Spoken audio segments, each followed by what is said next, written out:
Welcome to Freeform Radio on the Freeform Network. You can follow us at Facebook at Freeform Network, on Twitter at FFR Podcast.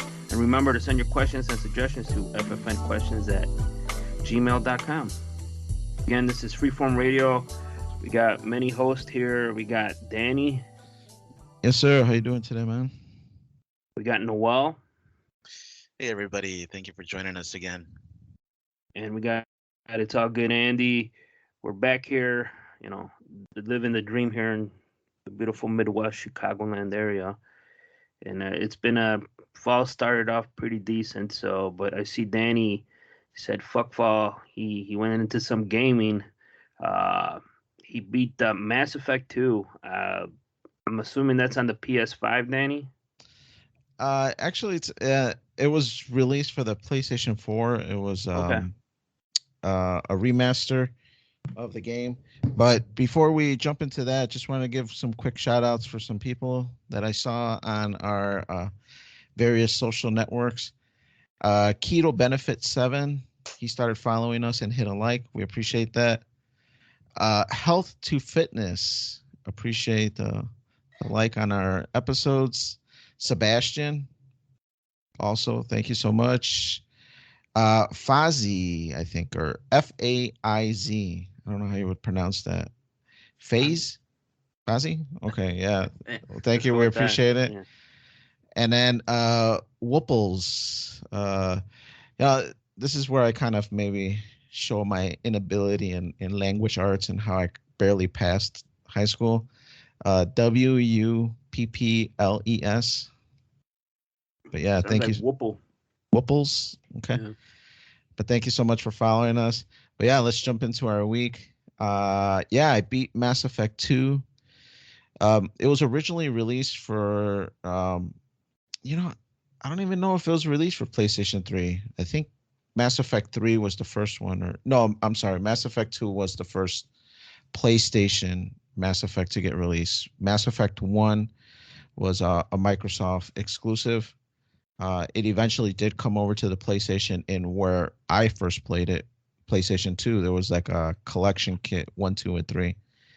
But for PlayStation 4, they released a remaster of it where they kind of up-res the graphics. They totally redid Mass Effect 1 and kind of, maybe not from the ground up, but did a lot more work to update Mass Effect 1.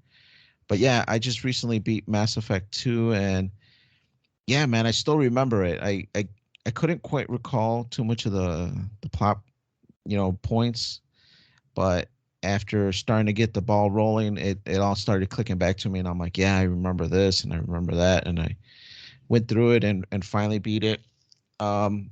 It still holds up well, man. A little clunky. I mean, you're talking about a game that was released quite a bit ago. But it was certainly enjoyable. At least I enjoy it. I like the Mass Effect trilogy. And right now they're working on Mass Effect 5, or what would be number 5. Not sure if that's going to be the name of it or not. But yeah, I got number 3 next up to bat. But I kind of put it off to the side. I had beaten Mass Effect 1, and then I forget what game I jumped into and beat that. And then I jumped into Mass Effect 2. Beat that, but I think I'm gonna take a little break right now. I started playing Assassin's Creed, and I started goofing around with that for a little bit. So which one though? There's like a ton of them. Right? Yeah, it's the latest one, Valhalla. That's the one I've been playing, and it's okay. It's okay. It's really. I should have known that I would struggle through it, like enjoying it, just because I played. I think it was Origins, or I tried to play Origins. I got it like on a loaner from somebody, and I played it for a minute, and I just wasn't feeling it, man. I'm like, I don't know if I'm Assassin's Creed like fatigued. But yeah, I started playing Valhalla, and it's okay. It's okay. I'm kind of powering through it. It's starting to become a little bit more enjoyable. I'm starting to get kind of the hook, and the hooks are starting to get into me. But going back into Mass Effect, really cool sci-fi, really cool game. I mean, it's really popular. I'm sure Um, anybody out there that games is familiar with it. I'm reading the wiki on it. Yeah, it came out in 2011 for initially in 2010 it was Xbox 360 and Microsoft, I guess, computers, and then in 2011 they brought it onto the PlayStation 3. Yeah, thanks for looking that up. But yeah, that's when I first played it, roughly about then. Um, I typically don't buy games when they first launch. I wait until they hit that like $30 mark or $20 mark, and then that's when I start kind of piquing my interest and buying it. I don't make those buco bucks yet, so I'm here, trying to bargain bin it here. But yeah, Mass Effect was So that cool. Go they ahead. they remastered it and they just released it like in the PlayStation Store or whatever. That's you downloaded it. Yeah. So I believe the remaster came out on disc and digital. I ended up Oh, buying the okay. disc because I typically like having a hard copy of everything. I could resell it to GameStop and get $5 for it and get something at least when I'm done with it. Um, but yeah, I started playing Mass Effect and enjoyed it, beat it, and I'm playing Valhalla, and I'm thinking after Valhalla, I might jump back into Mass Effect 3 just to clean out the trilogy and beat all three games. But man, there's some really cool games that have recently come out. I think Noel kind of mentioned the last recording, the ActRaiser.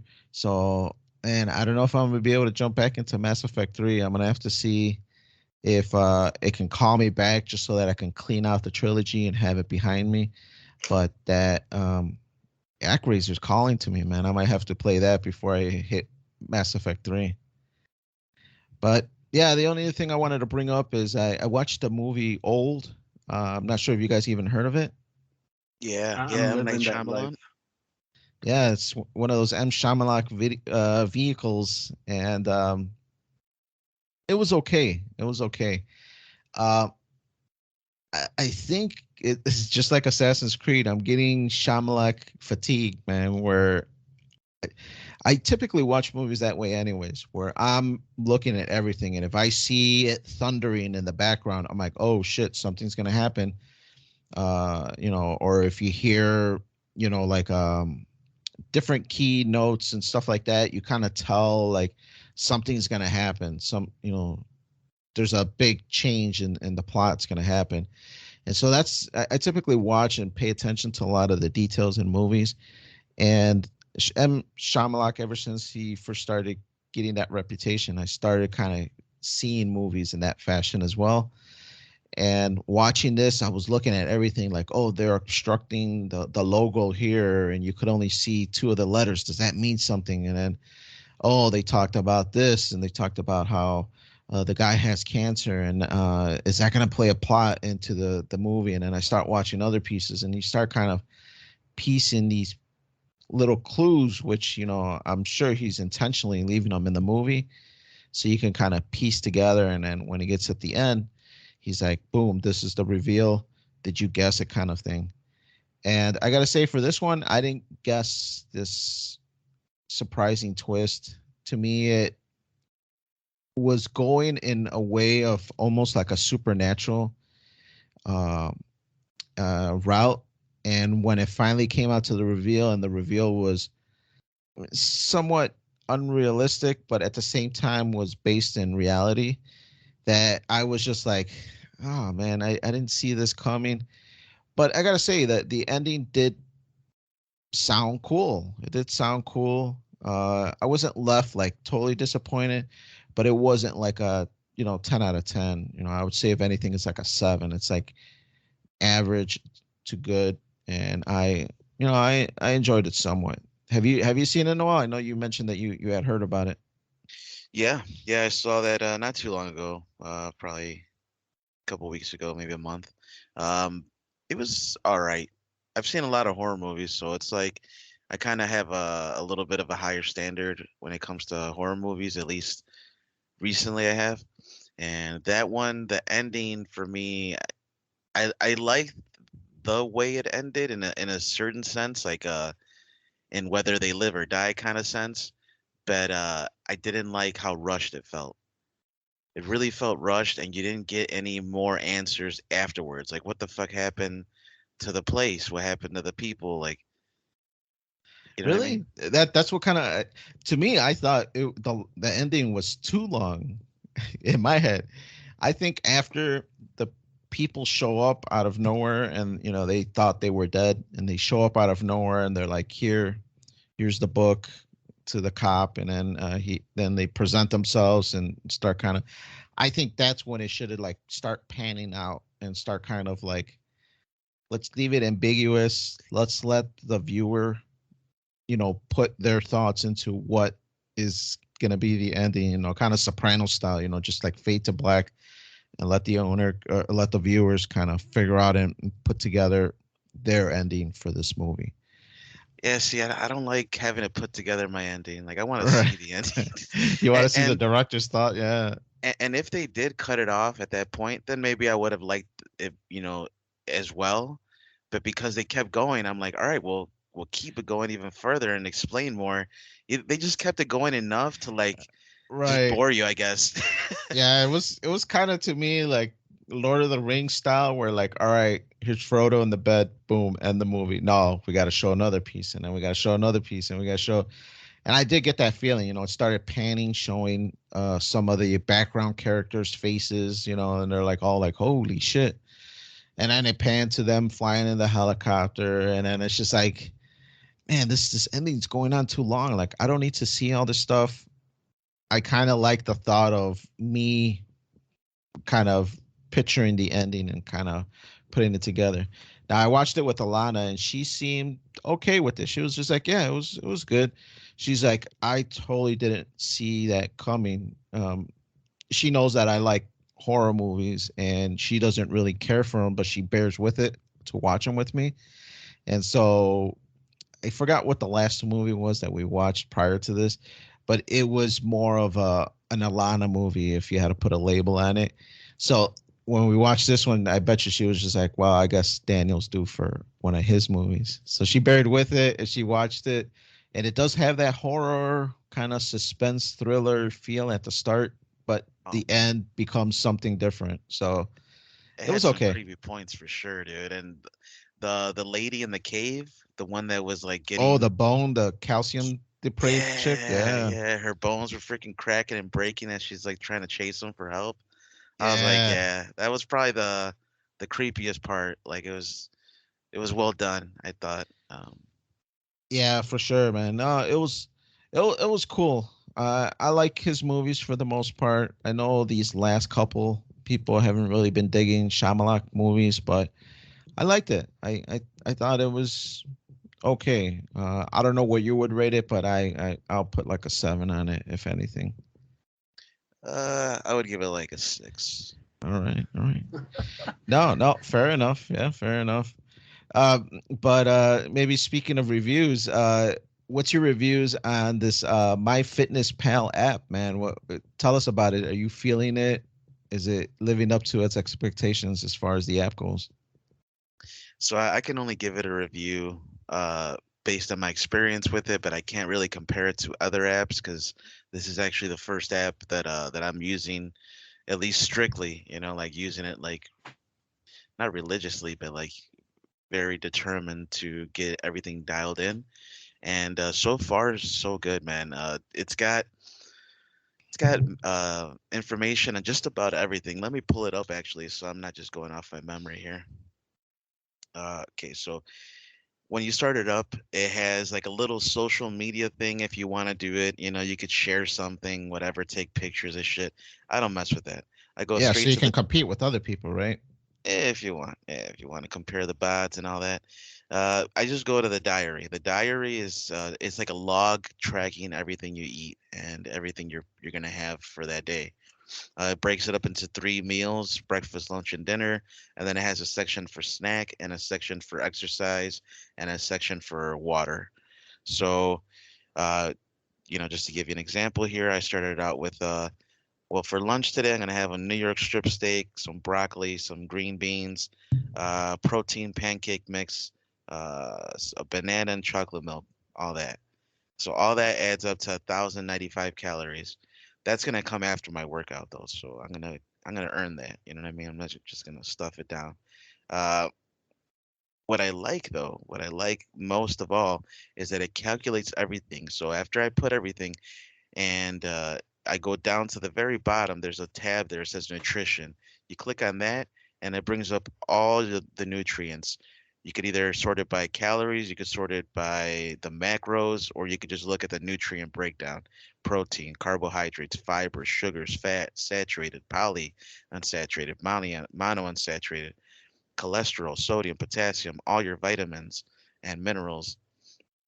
So it tells you kind of what you're getting, and when you set this up, you set it up so it tells you tell it how much you weigh, you tell it your exercise level, if you're sedentary or if you work out or if you're an athlete, whatever, and you put your goal. How much do you want to lose? How much weight or fat do you want to lose? And so I want to lose a pound a week. It's the standard goal. It's not too out of the realm of possibility. 3,500 calories a week, maybe a little more depending. And so it calculated me on the lower end. I put that I was sedentary. I'm definitely not sedentary. I do work out 4 times a week, but I put it sedentary so it would give me a lower calorie goal. So right now it has me at about 2,000 calories. Now my maintenance is 3,000. So based on that, if I meet the 2,000 that I asked for, every day I'm losing 1,000 calories. So I'm gonna be losing more than a pound. But there's days where I'll have a little wiggle room. Maybe I'll have a protein bar that's 200 calories extra. So sometimes I will go over the 2,000. But I use it mainly as a guideline to figure out where I'm at, how much protein I'm getting, make sure that it's always above a certain level. For me personally, I need to maintain 120 grams of protein a day, which initially was very difficult because I was doing it all in my head. I was adding up. All right, I'm gonna eat a fucking tostada of beans. What is that? And then I had to add it up. And then, oh, I'm gonna eat a skirt steak later. Well, how much protein is that?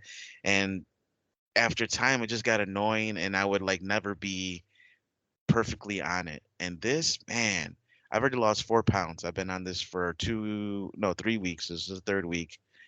So 3 weeks on it. I'm sure I've lost more than four, but I weighed myself a week ago, and I had lost 4 pounds with this. So I do recommend it.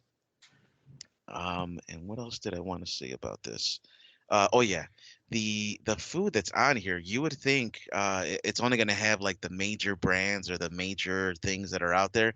Dude, this has. It's got menudo, Juanita's menudos in there. You know what? I'll look it up for you right I'm now. pretty sure it does. Let me look it up for Wow. you. Juanita's Menudo. I wouldn't be shocked at all, dude. It has a totonilco tacos or tortillas. Jesus. All right, yeah, Juanita's Menudo, 1 cup of it is 180 calories, gives you 15 grams of protein. It's got 2 grams of saturated fat. Now, the killer thing about Menudo that I don't like is not that it's fat content, but the sodium. Oh yeah. Jesus. 1,130 milligrams of sodium. So for me, that's about half the sodium I'm gonna have in one small little cup of menudo. That's half What? the salt I'm gonna have. Right. What if I ate the whole can by myself? So let's see. How many cups is that with me? No, it's for real. I'd Let's I'd have to check to see how many servings, but usually I get like 2 bowls out of it. all right. And Let's say it's three. Let's say it's three I cups. think one can is 2 servings. two Oh, is it? servings. All right. Yeah. All right. Thanks, Andy. There you go. 2 servings. That's gonna be 2,260 milligrams of sodium. That's definitely pretty much what I have a day. That's a whole Maybe day's allowance. Wow. yeah, and all you're getting is 30 grams of protein. It's definitely not worth it. That's why I don't have menudo very often anymore. Maybe once a year or something like that. Wow. Yeah, I've used my Fitness Pal. It's pretty good. When I was running a lot to monitor my calorie intake, and it does. I know they got bought up a couple years ago. I think by Under Armour. So, and they made a lot of improvements. I used it. They had a message board. I don't know if it's still around. That was pretty. That helped out a lot. And but yeah, that thing, the diary, when you enter the food that you eat or you scan the barcode, whatever you're eating. I mean, you would go buy stuff like at 7-Eleven, like a hot dog or something or whatever. It was all in there, and like a donut. I mean, it was pretty thorough because at that time they would allow you to upload what you were you to update the list, and it was pretty fucking thorough. I was shocked how much info it had. Yeah, I was equally as shocked when I first got on it. I was just expecting to put the basics in here, Mm-hmm. but I put everything, man. The avocado oil that I use, the tortillas that I use, Mm-hmm. even the Goose Island IPA that I drink Yeah. every day. Yeah, it Uh, has just about I think like 98% of whatever you eat, it's in there unless you go to like uh I mean I haven't done like a local deli or like a taqueria or something. I mean you could kind of wing it, but you it might be in there, you know. yeah, so that's the app. I've been using it for yeah, like 3 or 4 weeks already at this point, and it's been great, man. I'm gonna Nice. keep, gonna keep it up, and I'll report more results probably in a couple weeks or a month. But one other thing I wanted to talk about is I'm finally getting serious about um, purchasing my first firearm. S- Nice. So yeah, I haven't quite decided on what to get yet. For sure in my lifetime, I want to have at least one shotgun, one handgun, and one rifle, possibly two rifles, one for hunting and one for home defense. But I just don't know what to get as my first thing. Some people are saying get a handgun, and some people are saying get a shotgun. And then my cousin, he just recently got a rifle, and so he was telling me that it's good and all this stuff, and so I was thinking of maybe doing that for hunting because up north, here in Illinois, there's deer and stuff that you can go hunting for. So I'm like, man, should I just get a rifle and then take some classes and go out there, get a guide and all that, and finally hunt? Because that would be the ultimate thing. Uh, I've been on this like I don't want to say a new wave, but I've been on this like new style of eating where I eat a lot better than I used to. I want to go with grass-fed, organic, and all that stuff. So I'm thinking if the only way to get better than that would be to actually hunt my own stuff. So if I hunt deer, I've never had venison before, so I don't know the taste of it, but Oh I'm yeah. sure if it's good, oh yeah, if it's good, and if I season it right, that'll be like a lot of meat right there for the whole next year probably. It's Right, definitely right. not gonna taste like the store bought stuff. I'll tell you that. It has a completely different taste, and How would you describe it? it's been a while since I've had it, but it's not store bought. You know, like you buy a steak even at a butcher shop. It doesn't taste like that. It's not gamey or nothing. It has like a different just has a different taste. I don't know how else to explain it. It tastes like meat, but it's like a different flavor. I don't know. It's because it doesn't have all the crap that they do to it and to the animals and big farm factory farming or whatever they call it. Um, it's just different, and I don't know if that's good or bad, but uh, it's different and it does take some getting used to. And like you said, the seasoning it too, I think matters a lot. I've even had chili with venison, and that was good too. But the meat, it was organic stuff. Even if you go like to a farm and you buy a cow and you get it butchered and all that, that meat tastes different from what you buy at the store. Interesting. It's very different, and that took some getting used to. Also, it has like a different. I called it a flavor. It's a different flavor. It ain't like store bought. All that stuff is completely different. Yeah, I mean, I have a pretty reasonable palate.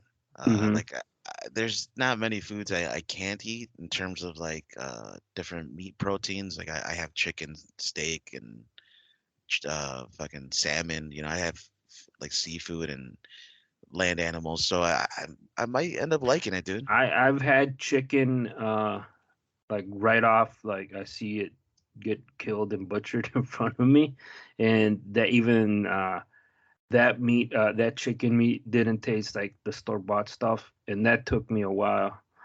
I was younger though, but it took me. I'm like, it tastes weird to me, but I mean, it's just you got to comprehend, the way we, what we do to the animals and how we do everything here in the United States. It's different. So, and then they put stuff into it, and then they feed them stuff. So obviously that changes the flavor, but when they eat grass fed and all that, like natural stuff, it does have a different taste. Yeah, the steaks that I buy, the one that I'm gonna eat today, I get a New York strip. It's grass fed. It tastes amazing. So I mean, if this is gonna be natural, and if natural tastes better, then I'm excited to try out some venison. Yeah, but back to the firearm. So you're contemplating maybe a rifle. I don't know. To me, I think a handgun would be best suitable. But I know a lot of people push shotgun for the first like home defense firearm, if that's what your purpose is. Yeah, see, I couldn't decide because I've shot a handgun before. I've never shot a shotgun though, so I don't know how practical it would be for me to use one for home defense. Hopefully, I would never have to, right? But if I did, how good would I be with it? And could I go to a gun range and use a shotgun there? Because I know there's some ranges that are pretty finicky about what you can and can't use. There's certain calibers you're not allowed to use. Like I couldn't go to a gun range with a 50 cal or something like that, you know. So I don't know yet. I haven't decided on the shotgun bit. If I were to get a shotgun, there's one that I had in mind. At least one style. I want to get like a tactical, semi-automatic one, versus the typical pump action. A lot of people usually go for the pump action, or even if you want to get fancy, the lever action. But Right. Where you're living currently, do you think it's gonna be fine having a handgun? yeah. I mean, I had to talk about it to a few people, but I don't see that being an issue as long as I do everything that I'm supposed to in terms of keeping it safe in a locked area. My room's always locked when I'm at home, so uh, yeah, I don't feel it being an issue, It's Cool. fun. especially things are getting a little bit crazier in the world, so I don't think it'd be the worst idea to have some kind of defense against, any potential threats. I would start with the rifle. I mean, because the way things are now, I mean, they're always the right, especially like for a while I was thinking about getting an AR-15. The way the laws are always changing depending on who's president, so um, I'd probably start with that because I think shotguns, it's pretty. You could get them anywhere, and then the handguns is another thing that keep changing their mind about, and everywhere it's different. But here, like in Chicago land, uh, I would probably push. I'll start with the a rifle and AR-15, then go to the handgun, and I think the shotguns, probably the pump action ones, is probably what be you're gonna be able to get readily easily. Yeah, I'm definitely gonna start pricing things out, and yeah, maybe I will go with the rifle, man, and then I could use it for hunting if I wanted to, and Right. home defense as well. But I'll keep you guys posted. I'll give you guys an update maybe in the next episode, and hey, maybe one day we can all go to the range, test it out. Nice. Yeah, absolutely. But let's shift it over to you, Andy. It looks like what you're getting excited about the Sopranos prequel coming out, huh? Yeah, it looks to be pretty interesting. So yeah, I mean, I started. I saw the trailer, looked decent, and usually like it's just I wasn't like excited, but I had some big interest in it, and there was this hype when it was gonna drop on HBO Max. I was even contemplating going to the theater to see this, and one day I was just like, I got some time, man. I'm gonna start watching it, and uh, just to say the least, I got about halfway through it, and I'm like, I can't finish this shit, man. it was super fucking disappointing. I'm not gonna give out too many. I'm not gonna give out any spoilers, but I was shocked what I was seeing. Like, and I stopped it halfway, and I'm like, I can't watch the rest of this fucking movie. It's like it's all over the fucking place. I don't know if you guys even began to watch it or you watched it at all. No, I haven't watched it. So yeah, I was telling like Danny like what was going on, like my thoughts on it. Like it's just all over the fucking place. It's choppy. The timeline seems out of whack, and there's some, I watched the Sopranos series like I think 3 or 4 times complete. Like just fucking cranked it out, and I knew this was gonna prequel, and I knew they were gonna focus on Christopher Moltisanti's dad, Dickie Moltisanti, because Tony always talked about like they had this great relationship, and so I guess they were gonna try to figure out like who killed him. It was always like this weird fucking thing in the show. They said a cop killed him, and then like the whole first half of the movie, he's like in and out. It's not really about him. There's other people. Uh, they talk about his dad, Dickie Montesanti's dad, uh, Corrado and, Johnny Soprano. They're like in the background. It was just fucking weird. And I was just like, I don't know what the fuck's going on. And I stopped watching it. And then I started like, maybe it was me, right? So I started looking at some of the reviews and people had the same complaints that I had. It's just like, so there was even one where they're like, this was like a big fucking disappointment and it kind of like damages the mystique of the TV show. So, and I was just like, well, I wouldn't go that far, but it was just horrible, dude. Like, I don't want to give out too many spoilers, but yeah, it was just it's fucking horrible, man. And I got really disappointed and I started searching, and yeah, other people had the same thoughts that I had. So it just wasn't me. And I was just like, maybe I'm being too rough on it, or maybe I had too many high expectations for it. But it's bad. It's a bad fucking movie. And if it didn't have that a Sopranos story fucking thing on it, I think it would have gotten blasted even more by other people saying it's like a horrible fucking movie. So by choppy, do you mean like Quentin Tarantino No, timeline moving? no. It's just it's not coherent. It's just they're jumping.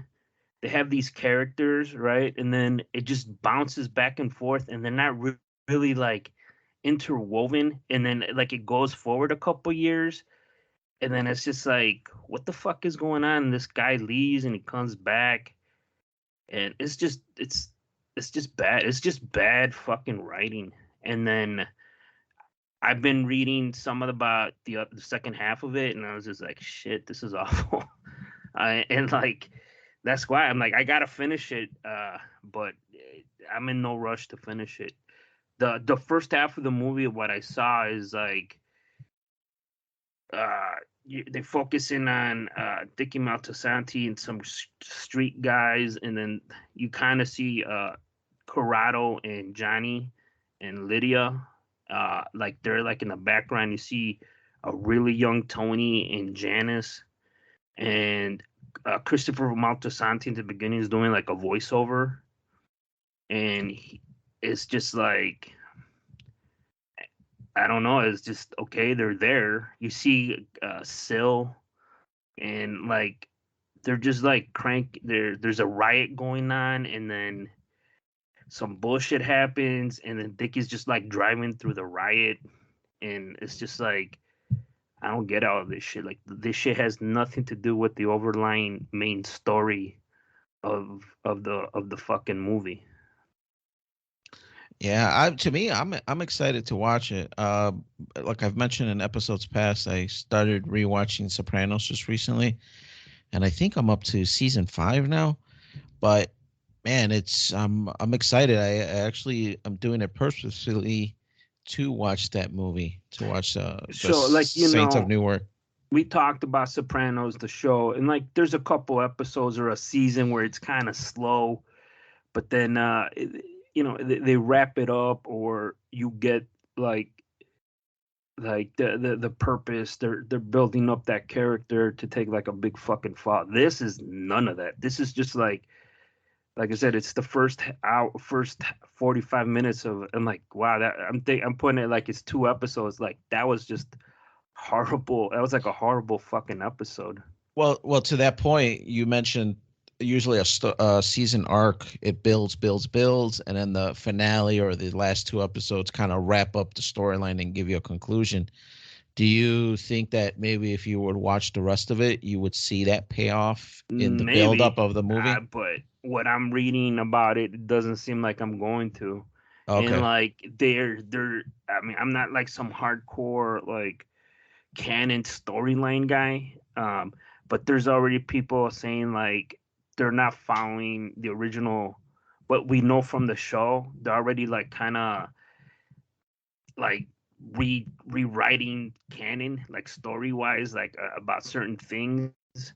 And that's what I'm saying. I feel like maybe the second half is more Soprano-esque heavy, and maybe they'll delve into some shit. But even his kid, Gandolfini's kid, his performance was not what the little bit that I saw of him was not that fucking great. So I'm just like, yeah, this is like bad, man. Like I was trying to like. Usually this is what happens when there's so much hype. It was not good. It was not fucking good. And lately, all the newer movies, when there's a lot of hype, excluding the Marvel movies, they kind of suck. And Marvel's dropped a couple fucking bombs too, like with Captain Marvel and shit. Man, that's rough, dude. Anytime you get hype for a movie and then it just fails, it sucks, you know. And Marvel, yeah. I've been there for sure. Yeah, it wasn't like I wouldn't even recommend it. I mean, if you watch the show, yeah, check it out. Let me know. I would like to hear someone's thoughts. Send them at ffnquestions@gmail.com. But to me, it was fucking just it was horrible writing, and then the acting. And like I said, it's like Danny kind of like Tarantino-esque. Like, nah, man, you're insulting Tarantino trying to compare this shit to that because it's nothing like that. Nothing.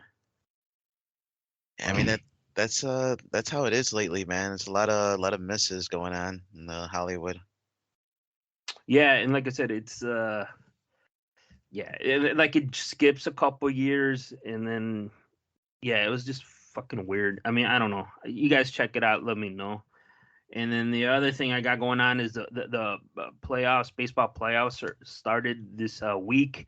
The Chicago, Playoffs. yeah, exactly.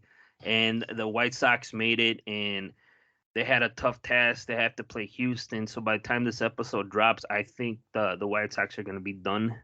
Um, the first 2 games for the White Sox have been brutal, man. I don't know. I caught I'm at work, but I caught some of it on the radio, and it was just looks like the first game there was no hitting and the pitching stunk. The second game, they got some hittings, but the bullpen let them down, and everything just went right for Houston. So Houston just looked unfucking stoppable. The Sox would put up some runs, and then they just fucking put up more runs, and then they had some errors, and it's just it doesn't look good for the Sox. They play tonight in Chicago. It's a night game. It's the day of this recording, game 3. But I think even if they win a game here in Chicago, they're not gonna pass Houston, and it's kind of disappointing because they were hitting at the end of the season, and the pitching kind of rebounded. But either Houston's that fucking good or they're fucking cheating again. Wow, man. I can't believe you're just giving up, man. I get what you're saying. Yeah, the first 2 games were difficult. The first game was difficult. The second one I was a lot more hopeful for, and disappointed that they couldn't pull Yeah. it off. But man, I still kind of have hope, man. I can't believe you're ready to Well, pack it up, man. in a 5-game series, they're down 2-0, so that means they got to win 3 in a row against Houston. I don't see that happening. It is it again. I feel like it's another wasted year. I mean, it's kind of like yeah, they're happy they made the playoffs 2 years in a row, and then they They went into like I don't want to say like a little laid back, but I would figure La Russa would have had a better grasp of this shit, being him winning multiple World Series. So it's just I think they're probably gonna win tonight. I hope they don't get swept out, but I just don't see him beating three against Houston because Houston looked really fucking good and they had a good year. And the first two games, everything just went right for them. So, and then let's say they win the next two, they still got to go back to Houston for the fifth game. Right. It's not good. And everybody else, the Yankees, everybody was on the Yankees nuts. They got their ass whooped. I watched a little bit of the Brewers Braves. They're tied up as of this recording. The Braves won last night, and then I mean it's good to have post baseball postseason, but I mean it's better when your team's in it. But you know, the season's a fucking grind, and then just to lay two stinkers in a row, it's kind of disheartening. It's kind of like when the Bears made the playoffs. Was it last year or the year before? And you're like, for what? They're gonna get fucking blown out that first game, and that's kind of what happened. I mean, that you just don't think they can make a run, and I don't see the Sox making a run. Yeah, it's gonna be interesting. Hopefully, this time, the next recording, we're talking about the next run of the playoffs with the Sox. I was watching a little bit of Barstool Chicago had Ozzie Guillen a couple days ago, and right off the bat, he goes, in order for the Sox to beat Houston, he goes, they got to win one of the first two games. If they don't win one of they're fucking done. He goes, they're not gonna beat them, and that's fucking Ozzie talking, and he knows baseball. So that's what I'm saying. Like to put 3 wins in a row against Houston, that's a big fucking task, and I don't even like if they just keep hitting home runs, I don't think the Sox have the bullpen got exposed those first 2 games to against good hitting teams. They got exposed because they were putting out fucking runs again against the Sox. So that's what I'm saying. Like I think Ozzy knows his baseball and shit, and I kind of agree with him too. I mean they had a kind of after the All-Star break, the Sox kind of fell off. They were like 500, and then they kind of turned it on the last couple weeks. But I don't know, man. You gotta be on all the time, especially in playoffs. Right. But you guys, let us know what you guys think. The Dodgers look good like always. Let us know who you think you're gonna win. By the time this the recording drops, you should probably you might see the pennant, the games, and then the World Series. So send them out. Send your picks at ffnquestions@gmail.com. So with that being said, we're gonna move on here. We have this out of this world project that's somebody's working on here, and that's gonna lead us into our article of the week.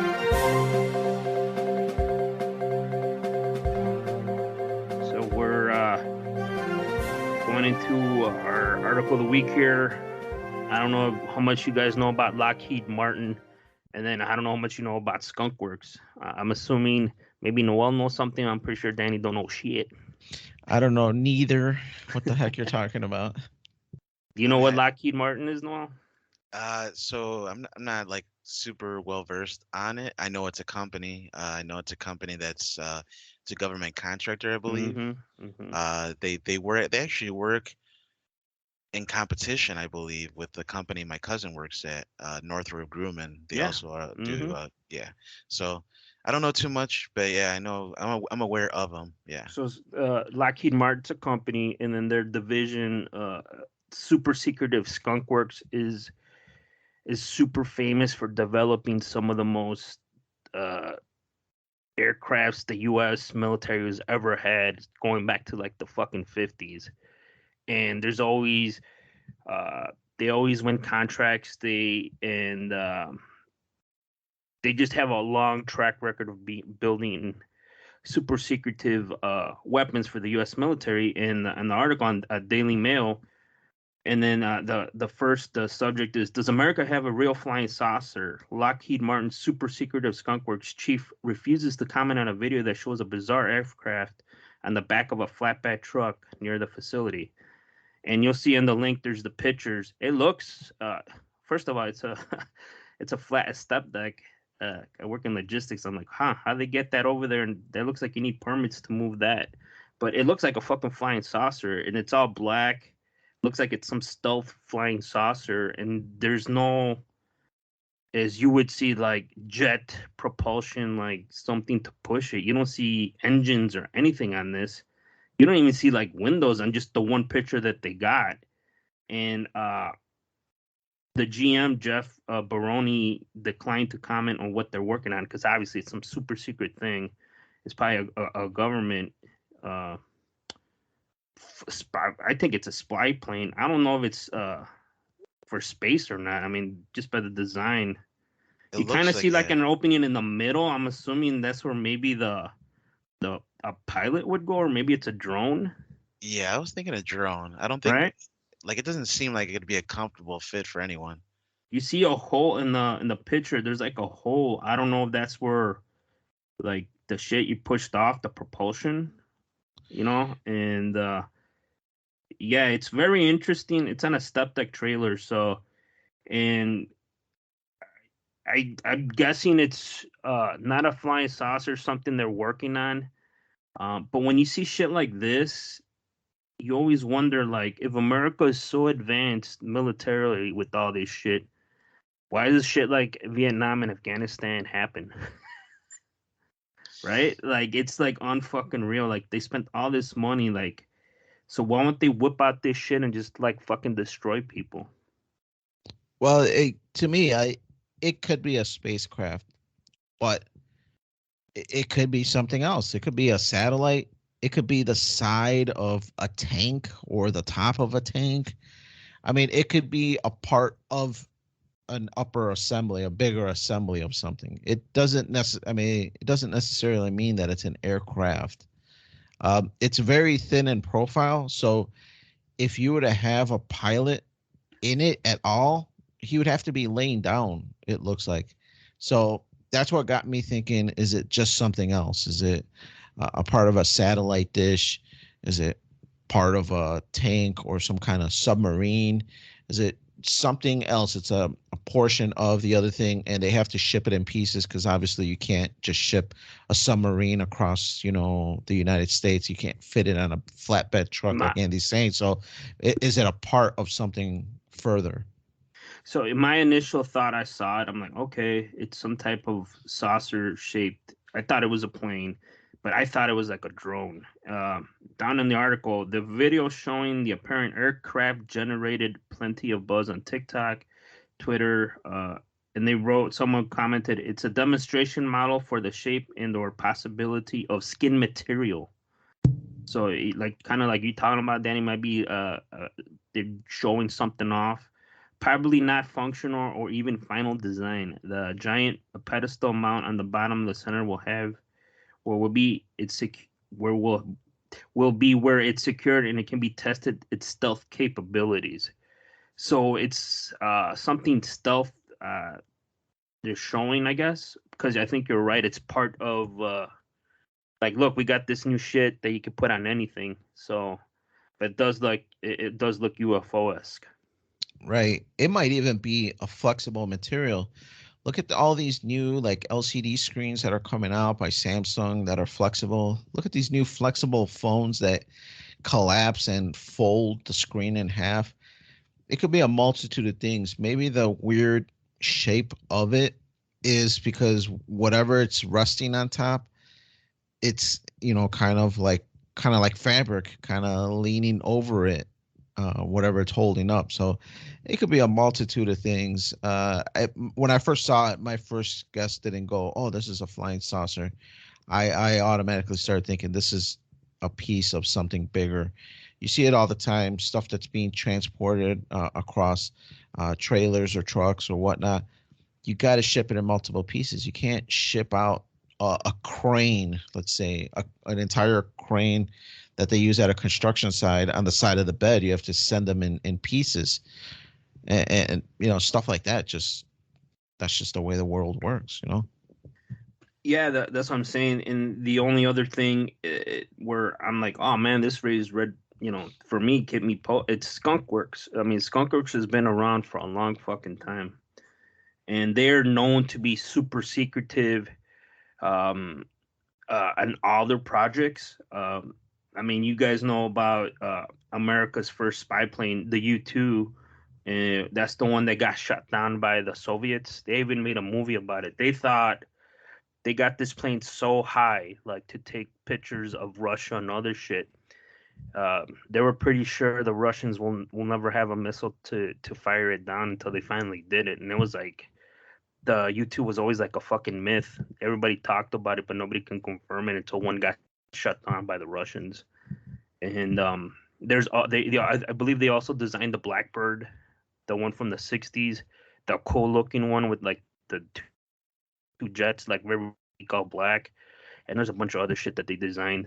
So, um,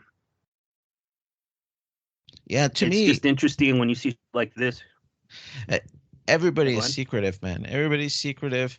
I don't like my bank information being out there. I don't like the stuff that I'm working on, money that I'm saving to put in a patio door.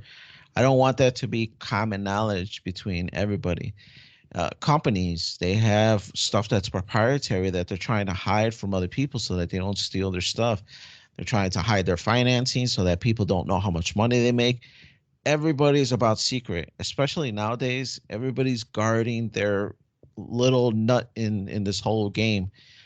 So companies being secret to me doesn't automatically bring up a red flag like, oh my God, something nefarious is going on here. It could be like, hey, we don't want other people to steal our shit, so we got to be secretive. I always thought about that because like there's really not much transparency between what the government does and what the people know. And I always wondered, should that be different? Should the people know everything the government does, and then to what extent? Because if we know it, if 400 million Americans know it, does that mean some of those people will leak it to people that shouldn't know? Right. So it's a really complicated situation. Like I hear what you're saying there, but this is the only thing where it's kind of weird is like someone just with a cell phone recorded this and they're like, oh, I'm gonna put this on TikTok, right? They do That's the mention that in only the article fucking weird that thing to yeah, me. Yeah. they mention it at the end of the article that they don't understand how this pic even got released. Like, how would a super duper secret, top secret everything site have people walking around with cell phones? This is like, dude, Yeah, you wouldn't do that. because they're talking about in the article, it talks about how there's like a base, a military base that's nearby, and so they were guessing they were having people come out to look at this or some shit like that. But and then like someone wrote on there, how can this top secret military base and people come and have the dude just walking around taking pictures of this super secret spy plane or whatever the hell it is, and just like, yeah, I'm gonna put it on TikTok. And then TikTok is nefarious for who owns them. The Chinese, I think, have a majority stake on that if they still do. It's just like it's very fucking strange. Yeah, yeah. I don't know. Maybe it is a spacecraft. Who the hell knows? But that's not where my conspiracy alarm didn't go off when I saw this.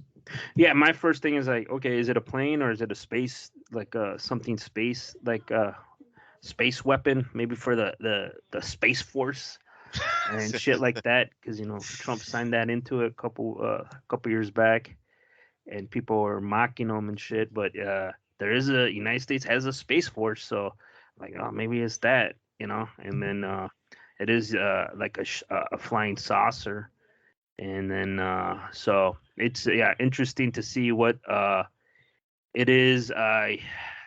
Skunk Works, like I said, is they have a long history of building this shit. So to me, right off the bat, it has to be a plane or a drone. I'm not aware of them working on any space stuff. Yeah, I thought it was a drone from the first time I saw it. I was like, okay, yeah, this seems like because it doesn't have really windows or unless it's all gonna be digital, like Maybe it's using interdimensional. cameras. Yeah. Jesus Christ, that'd be insane. I mean, it's fun to speculate, right? Like it's fun to Right. think about what it could be. But ultimately, I don't think we'll ever know. Yeah, like America was like innovative in the drone shit. When I first heard about drones, I'm like, what? And then you see over the years some of the drones that got shot down. Like some of them look like the stealth bomber, and then some of them look super high tech. And like compared it to the old like this thing with like fucking propellers, the initial ones, into what got shut down, and like we were ahead at one time with all that shit. And so that's what I'm saying. Like, and then like when they got Bin Laden, they had like that stealth helicopter. No one really knew about it until they shot it down. I mean, you all know they shot one down at that compound, and then they're like, make sure you blow the fucking one up before you guys take. Because they didn't want none of that stuff falling into like the Russians and the Chinese, and they blew it up, but there was still like a big chunk of it. It looks this type of like the shell, like that black stealth shit, but it was all like weird, and like they didn't even know that existed until one of those motherfuckers got shot down. You always heard the conspiracy, there's fucking helicopters flying around that you can't hear or see through radar and all this shit. Right. Yeah. No, man, the amount of shit that we don't know that happens through the government, it's probably ridiculous if we got to see a list of all the shit that goes on. Well, that's what I'm saying. Like, if we're so, it makes you wonder. Like, if we got so much advanced shit, then like, why does like Vietnam and Afghanistan and all that shit happen? Like, why don't they use your like most sophisticated shit and just fucking like end these wars? It just does not make any fucking sense. Or unless they don't got shit, that's the other thing. Well, I they think probably don't it's want it the to get shut down. guerrilla. I think it's the guerrilla warfare. It's just really difficult to know who's the enemy and who's not.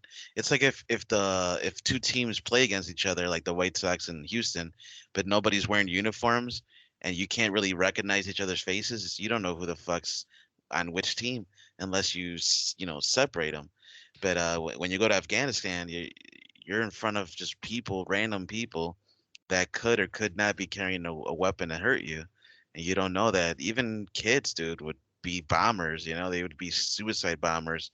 I don't know if you ever seen the movie Hurt Locker, Right. but yeah, there's a lot of movies out there that show just how crazy guerrilla warfare can be. I'm pretty sure it's that. And if you didn't care about the people at all and you were just like trying to massacre everyone, then yeah, you could easily just bomb the whole country to shit. But obviously, you don't want to do that. You want to get the enemy, not. Like, yeah, you remember the movie The Watchmen, right? I don't know Yeah, how much you yeah. remember of it. And Nixon is losing Vietnam, and he sends Dr. Manhattan to fucking Vietnam because he's like, I don't want the U.S. to lose this war. Like, to me, that makes fucking sense. Like, hey, man, I got this fucking superhero here. Like, go over there and fucking kill all these. And he's like blowing up fucking Vietnamese and shit, like just by his thoughts process and shit. And I was just, to me, like, this makes fucking sense. Like, if you have such super weapons and shit, like, why won't you use them? Even like as a kid, I would watch fucking Voltron or like Spectre Man, even to Power Rangers.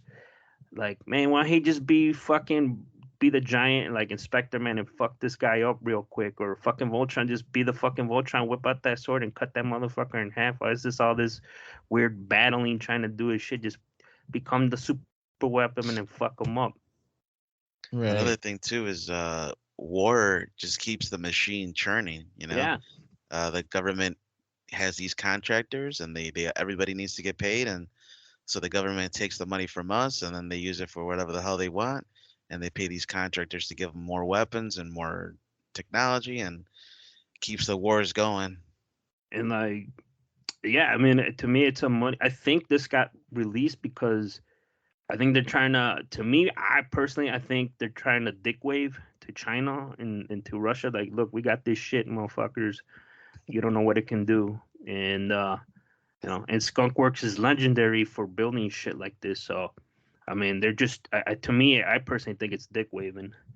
And then like going back, the other reason I don't believe it's like a space thing because a couple years back, NASA they sent some secretive space shuttle like drone thing into space. I don't know if you remember that. And they wouldn't talk about it. And then they finally, when it launched, and when it came back, they're like, "Yeah, we sent a fucking spaceship out there for a couple weeks. Didn't say where it went. Didn't say anything." And then they finally made it like, "Oh yeah, we just sent it out there to deliver a satellite or some shit." And it was like a really small fucking like space shuttle. And and then people are like, "Oh, okay, they're just delivering a space shuttle or like a satellite. Like, let's not bring this shit up no more. We got a response." And nobody really followed up. They have their own secretive shit too. So I don't know if you guys recall that at all. It was like a mini space shuttle that they built and they shot off into space, and then it came back, and then they're like, "Yeah, we have a landing," and people took they recorded it and shit, and they're like, "What is this?" Like, it wasn't manned or nothing, and they're like, "Oh yeah, it was just it was unloading a satellite, and it was gone for like 2 weeks." So they were saying like, "Where did it go? What did it do?" And they wouldn't really answer anything, and people were claiming it's some experimental space shuttle testing thing that they were trying to do. They're building the Death Star out there, dude. Maybe they're testing out some warp shit or something. I mean, I don't fucking know. Well, did you ever hear about the San Francisco project or whatever the hell it was, where they found a way to do like portals and shit, and they tested it out and on this like submarine, and so that everybody that was in the submarine was aware that the test was going to take place, and the second they put the test into motion, people started phasing through the walls and they got stuck, arms. Yeah, it was a fucking mismatch of parts, and it was incredibly just crazy. It's like a crazy story I heard a while back. Yeah, there's like a handful of survivor. I think there's like one survivor, and he like went around talking about it. Like, yeah, people's body parts were like in the walls and shit because they didn't do some Star Trek shit when you beam people in and out. Yeah, it's crazy to think if that was real, man. Just that was a long time ago. So what can they do now if that was real? Yeah. But wow, not so. That's what I'm saying. Like with the technology, if the U.S. like I contend like they we're still a superpower and we got all this badass shit. Why won't you just fucking whip that shit out quick and then fucking handle business? That's my big thing. I never understood why they're still sending tanks and like fucking all this other bullshit. Well, I'm gonna steal a line from Sopranos, man. AJ was talking to one of his friends and they were talking about having sex. And the French is like, "No, bro, the way you got to do it is you got to work around the perimeter and then you engage. That's the way everything is, man. You don't just go full bore down, give it all you got, man. You got to work around the edge and kind of like tease it up before you drop that bomb, man." And that's the way everything is, man. That's the way the Army is. And that's even us, man. But the tease is over. The episode is done. We'd like to thank you all for listening. Remember to follow Freeform Network on Facebook and Twitter at Freeform Network. Send in those questions and suggestions. Let us know what you think of this pick. What is it? Is it a satellite or is Andy right and it might be a space shuttle? ffnquestions@gmail.com. Visit our webpage. It's at freeformnetwork.podbean.com. There you're going to see years of podcasts that we've been dropping. Listen to where Andy didn't know what he was saying in episode 26. I'm not really sure if that's the one, but there's plenty of them out there for you guys to listen to us three rant and rave about different weird things. Hit that like and subscribe button now on whatever services you're using. We really do appreciate it. We're trying to be more communicative of those likes and subscriptions because we do appreciate it. It helps our numbers out. It helps us grow a fan base here. But for Freeform Radio, we got Andy. Yeah, I didn't say as a space shuttle. I said it was something else. Right. So you could listen to all our past episodes where Danny doesn't listen to what I say. There's hundreds of them. And we want to thank you guys for listening. And we got Noel. Thank you, everybody. I appreciate your support and look forward to your continued viewership. For sure. And then this is Daniel. Andy's right. I gotta, throw a zinger every now and then, just make sure he's paying attention, didn't fall asleep on us. I try not to. But we appreciate everybody out there. We do this for everybody and for everything. So everybody out there, enjoy your day and have a good one.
That was cool, Dad.